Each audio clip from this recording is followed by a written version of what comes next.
नमस्कार मित्रों, आप सभी का स्वागत है हमारे YouTube चैनल शिव की भक्ति में। जैसे दक्षिण की ओर मुख कर कर भोजन करने वाले व्यक्ति का उदर, पेट, वो कहते ना रोग हो जाते, पेट के रोग बहुत सारे हैं महाराज, बहुत रोग है महाराज। पेट से जुड़ा हुआ कब्ज का भी देवे, गैस का भी देवे, और ना जाने कितनी कितनी बीमारियां उसके अंतर्गत हो जाती हैं। तो ये सारे रोग कैसे होते हैं? दक्षिण में बैठकर अगर आप मुख कर भोजन कर रहे हो तो पेट से जुड़ा हुआ रोग कभी जिंदगी में समाप्त नहीं हो सकता। 50 गोली खा लो, 50 ऑपरेशन करा लो, 50 तरह के डॉक्टर को दिखा लो, मतलब ये पक्का है कि आप दक्षिण की ओर बैठकर, दक्षिण की ओर मुख कर आप भोजन ग्रहण कर रहे हो तो आपको वो दुख तो ग्रहण करना ही पड़ेगा, वो दुख तो आपको झेलना ही पड़ेगा।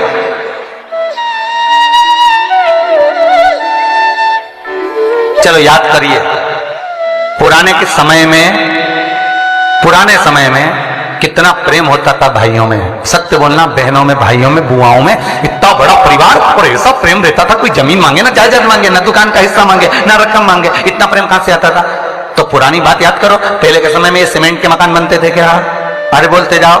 नहीं, क्या होता था? चूना मंगवाया जाता था, मिट्टी मंगवाई जाती थी, उसमें गुड़ मिलाया जाता था।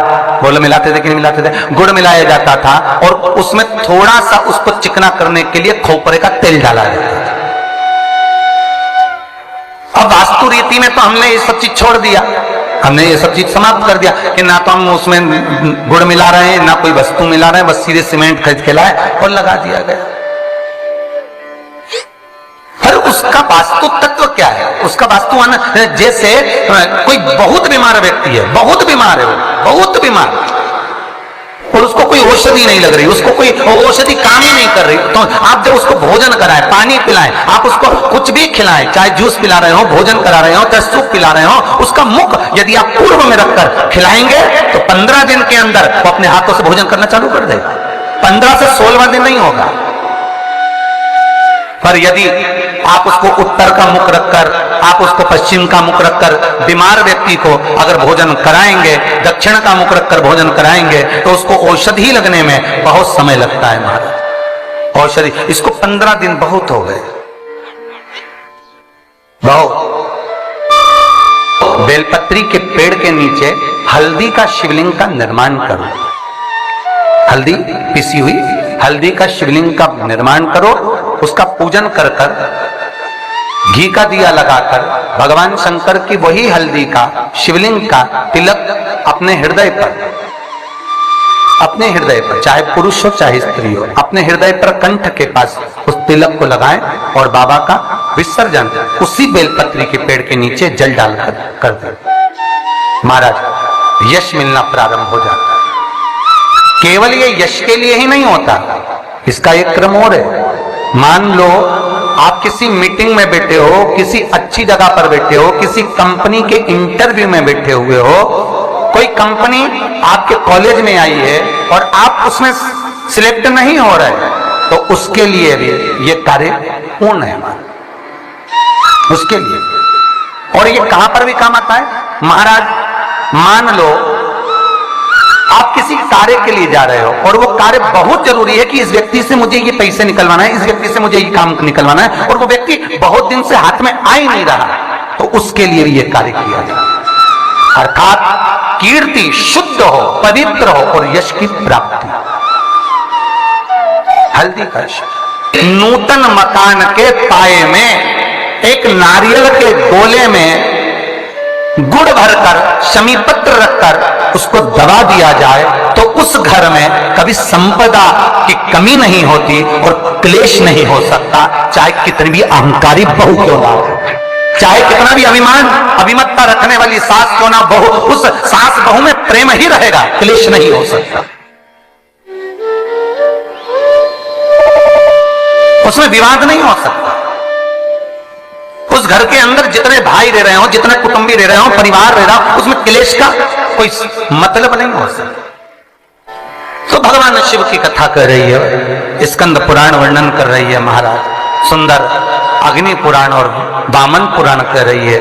एक गोले में गुड़ शमी पत्र रख रखकर जो दबाया जाता है उससे जीव को, इसलिए आज भी हमारे यहाँ नियम है, जब आप लोग नहीं दबा पाते तो जब वास्तु पूजन कराने पंडित जी आते हैं तो एक चांदी के, एक तांबे के लोटे में नाग नागिन, उसमें शक्कर भरते हैं, शक्कर भर के उसको दबाते हैं कि भले तुमने गुड़ नहीं रखा तो शक्कर दबा दो, पर उसको गोले में रखना चाहिए, परंतु उसको रख देते हैं तांबे के कलश में। नियम वही है पर उसको चेंज कर दिया गया समय अवस्था में कर दिया कि उसमें तांबे का कलश रखो, चांदी का नाग नागिन रखो, शक्कर भरो, फिर दबा। और नियम वो है कि नारियल का गोटा हो, गुड़ भरा हो, उसमें भले तुम नाग नागिन रखो चाहे कुछ भी रखो, पर समीप पत्र अगर रख दिया तो नाग नागिन की भी जरूरत नहीं है। समीप पत्र रख दिया तो वास्तु की मूर्ति रखने की भी जरूरत नहीं है। समीप पत्र में 33 कोटि देवता एक एक पत्ती के रूप में उस समीप पत्र के भीतर विराजमान रहते हैं, जिसको हम विराजमान कर रहे हो। सुख समृद्धि वैभव आनंद देव। भगवान शंकर पर जो जल चढ़ता है वो उत्तर दिशा की ओर क्यों जाना चाहिए, ठीक है।